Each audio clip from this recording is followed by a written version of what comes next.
Jai Hind everybody. So today I am starting chapter 5 Euclid's Geometry. तो पहले discuss कर लेते हैं कुछ पॉइंट्स को, जैसे आपके एक्सियम्स क्या हैं, पोस्टुलेट्स क्या हैं, यूक्लिड के जो हैं क्या क्या एक्सियम्स हैं और क्या क्या उनके पोस्टुलेट्स हैं। तो स्टार्ट करते हैं एक्सियम्स से। तो एक्सियम्स एक्चुअली में क्या थे? एक्सियम्स जो है ये these are the general talks of the people. ये क्या है? लोगों की मतलब जनरल टॉक्स जो होती है हमारी सामान्य भाषा में जो हम बातचीत करते हैं, ठीक है। और ये क्या कहते हैं, आपके जनरल एज्यूम्शंस थे, यानी सामान्य मतलब लोगों की क्या थी, विचार थे, which are obvious universal truth, जो कि क्या है बिल्कुल एक यूनिवर्सल ट्रूथ की तरह थे, यानी वो जो है सार्वत्रिक सत्य थे, ठीक है। दे आर नॉट प्रूव्ड, ये प्रूव्ड भी नहीं थे, and they are not related to geometry, और इनका जो है ज्योमेट्री से कोई भी लिंक नहीं था, यानी ये ज्योमेट्री से किसी भी तरीके से रिलेटेड नहीं थे। तो क्या है axioms? Axioms are the assumptions which are obvious universal truth, they are not proved and they are not related to geometry. अब बात करते हैं पोस्टुलेट्स की। Postulates are the assumptions which are obvious universal truth, they are not proved and they are related with geometry, ठीक है। वो postulates भी क्या थे आपकी? वही जनरल टॉक्स थी जो कि पहले से कहीं इनका प्रूफ नहीं है, और ये क्या हैं, ये आपके जो हैं ज्योमेट्री के साथ इनका कुछ ना कुछ रिलेशन था। किसका? पोस्टुलेट्स का। तो एक्सियम्स और पोस्टुलेट में क्या डिफरेंस निकला कि पोस्टुलेट्स आर द एक्सियम्स, ठीक है, यानी postulates are the axioms which are related to geometry, और जबकि एक्सियम्स का क्या है, they are not related with geometry. तो इन दोनों का डिफरेंस क्या है कि एक्सियम का जो है आपका ज्योमेट्री से कोई लेना देना नहीं है, और जबकि पोस्टुलेट्स जो हैं they are related with geometry. Now next thing is theorems. कि थ्योरम्स क्या होती हैं? Theorems are the statements which are proved.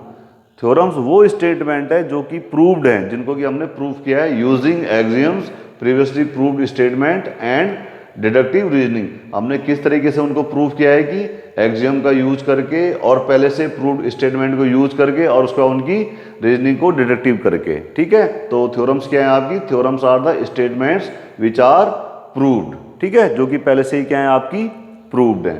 अब आते हैं कि सम यूक्लिड्स एक्सियम्स। यूक्लिड के जो हैं कुछ एक्सियम्स हैं। ये पहला एक्सियम्स ये है कि things which are equal to same thing are equal to one another. कि थिंग्स जो कि किसी तीसरी थिंग्स के इक्वल होते हैं, things which are equal to same thing, things जो कि किसी सेम थिंग के इक्वल होती हैं, वो कि आपस में इक्वल होती हैं, ठीक है। दूसरा है if equals are added to equals the wholes are equal.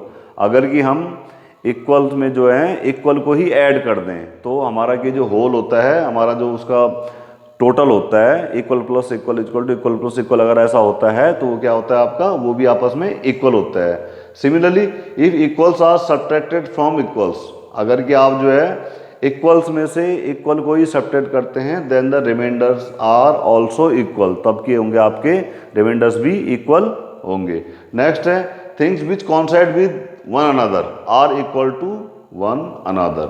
Things जो कि एक दूसरे को जो है कॉन्साइड कर जाती हैं, वो आपस में क्या होती हैं, इक्वल, वो आपस में क्या होती हैं, इक्वल, ठीक है। नेक्स्ट थिंग है whole is greater than the part. कि जो पूरा होता है वो किसी छोटे टुकड़े से बड़ा होता है, यानी whole is greater than part. Next 6 things which are double of the same thing are equal to one another. Things जो कि डबल हैं किसी सेम थिंग के, अगर कि 2 या 3 चीज़ें किसी सेम चीज़ के डबल के इक्वल हैं, then the things will be equal. और ये है 7वां कि things which are halves of the same thing they are equal to one another. Same condition, things जो कि जो है which are halves of the same thing, वो किसी एक ही चीज़ के सेम थिंग के क्या हैं, आपके इक्वल हैं, तो वो भी क्या होंगे आपस में कि इक्वल हो जाएंगे, ठीक है। तो ये थे इनके कुछ जो है एक्सियम्स। नेक्स्ट है यूक्लिड्स पोस्टुलेट्स। अब पोस्टुलेट्स मैंने अभी आपको बताया कि देखिए पहले तो जैसे इसमें देखिए आप एक्सियम, एक्सियम का ज्योमेट्री से कोई लिंक नहीं है, they are not related with geometry, but postulates are related with geometry. तो ये पोस्टुलेट्स हैं उनके। पहला क्या? Straight line may be drawn from any one point to any other point, यानी हम क्या है कि दो पॉइंट से यानी एक पॉइंट से और दूसरे पॉइंट तक जो है एक स्ट्रेट लाइन क्या है कि ड्रॉ कर सकते हैं। दूसरा है a terminated line can be produce infinitely, कि जो एक टर्मिनेटेड लाइन है, ठीक है, उसको कि हम क्या है कि दोनों तरफ जो है इंडेफिनिटली क्या कर सकते हैं, उसको प्रोड्यूस कर सकते हैं, उसको लंबा कर सकते हैं।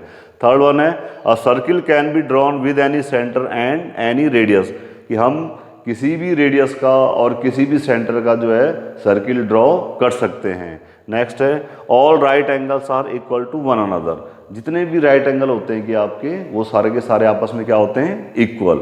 और लास्ट है और जो कि बड़ा इंपॉर्टेंट है पोस्टुलेट नंबर 5 कि if a straight line falling on two straight lines, अगर कि एक स्ट्रेट लाइन किन्हीं दो स्ट्रेट लाइन पे जो है फॉल करती है and makes the interior angles on the same side of it, और वो क्या करती है, इंटीरियर एंगल्स बनाती है सेम साइड ऑफ इट। देखिए ये दो लाइनें हैं, एक लाइन ये है, जैसे ये लाइन है आपकी ए बी, ऊपर वाली लाइन क्या है आपकी ए और ये है बी और ये है सी डी, ये कोई दो लाइन है, इनके ऊपर कोई ये तीसरी लाइन जो है, जैसे मैंने इस लाइन का नाम लिख दिया पी क्यू फॉल करती है, ये पी क्यू लाइन क्या है, इन दोनों लाइन के ऊपर फॉल करती है। तो देखिए इंटीरियर एंगल बनेंगे सेम साइड, देखो एक तरफ तो ये एंगल बन गया ये और एक तरफ बन गया ये और ये। थोड़ा मैं इसको जो है ऑब्जर्वेशन से देख रहा हूँ कि ये वाला जो मेरा एंगल है ये है 110 और ये नीचे वाला जो है तकरीबन 80 डिग्री का बन रहा है, इन दोनों का सम होता है 180, इसका मतलब ये एंगल 70 रहा होगा और ये वाला भी ये 80 है तो ये 100 रहा होगा। तो देखिए वो क्या कहता है कि if a straight line falling on two straight lines makes the interior angles on the same side of it, ठीक है।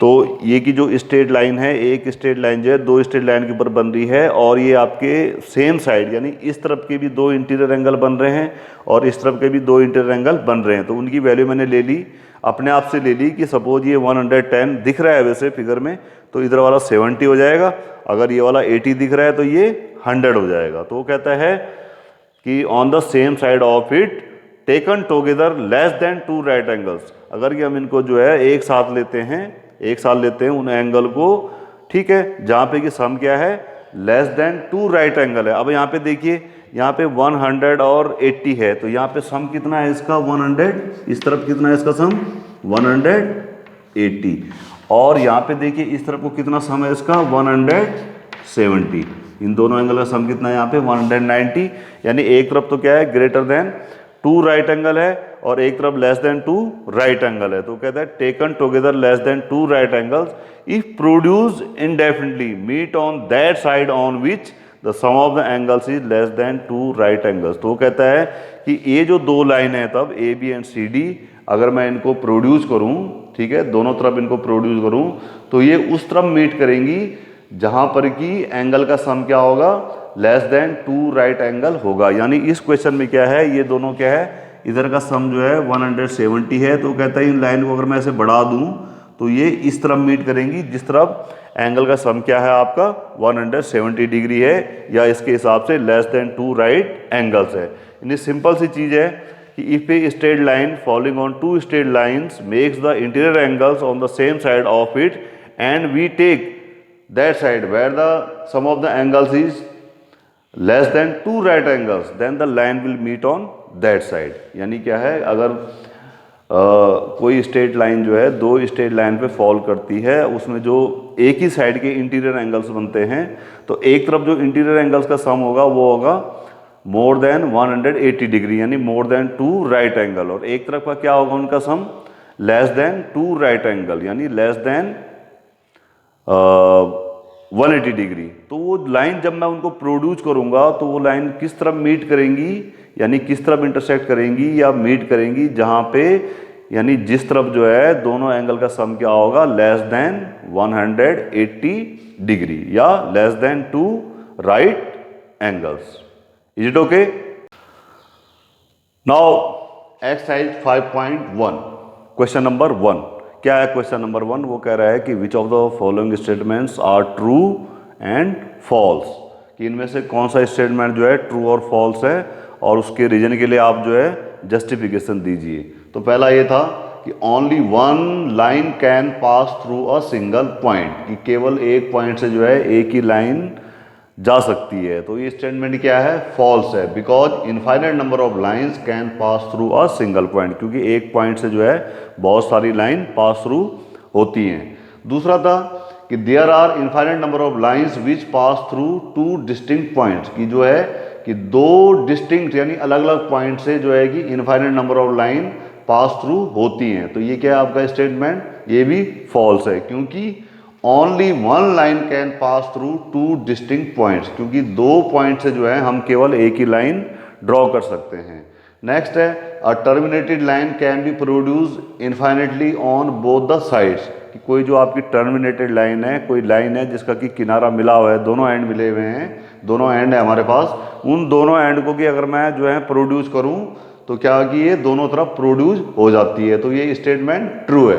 रीजन क्या है? Because a terminated line can be produce definitely on both the sides to give a line, क्योंकि जो भी कोई आपकी terminated line है, अगर मैं इसको जो है दोनों तरफ जो है उसको क्या करूं, मतलब प्रोड्यूस करूं, तो मेरे को जो है एक लाइन मिल जाती है। जैसे ये है, जैसे ये देखिए आप, ये आपकी टर्मिनेटेड लाइन है, जैसे ये कोई आपकी टर्मिनेटेड लाइन है आपकी ऐसे ए बी, ये टर्मिनेटेड लाइन है। वो कह रहा है कि अगर मैं इसको दोनों तरफ बढ़ा दूं तो ऐसे ऐसे बढ़ा सकता हूं। मैंने इसको बढ़ा दिया ऐसे करके, तो जब मैंने इसको ऐसा बढ़ाया तो मेरे को क्या है, एक लाइन मिल गई, मेरे को क्या मिल गई, एक लाइन मिल गई। तो इसलिए क्या है, ये स्टेटमेंट क्या है आपका? ट्रू है। चौथा पार्ट है if two circles are equal then their radii are equal. कहता है अगर दो सर्किल इक्वल हैं तो उनकी रेडियाई भी इक्वल होंगी। This statement is true. क्यों? If two circles are equal then the region bounded by one circle can be superimpose on other. ठीक है, it means their circumferences and centres lies over one another, hence their radii are equal. देखिए अगर दो circle equal हैं तो इसका मतलब क्या है कि उनकी जो बाउंड्री है, ठीक है ना, एक की जो बाउंड्री है, जैसे एक सर्किल ये है, एक सर्किल ये है आपका, और एक दूसरा सर्किल भी इसी के इक्वल है, तो अगर दोनों एक दूसरे के इक्वल हैं तो वो क्या हो जाएगा, दोनों का सर्कमफेरेंस, ठीक है, इसका सर्कमफेरेंस और ये जो सेंटर है, सर्कमफेरेंस और सेंटर्स क्या हो जाएंगे, एक दूसरे के ऊपर आ जाएंगे। यानी क्या हो जाएंगे, वो एक दूसरे के ऊपर क्या हो जाएंगे, आ जाएंगे।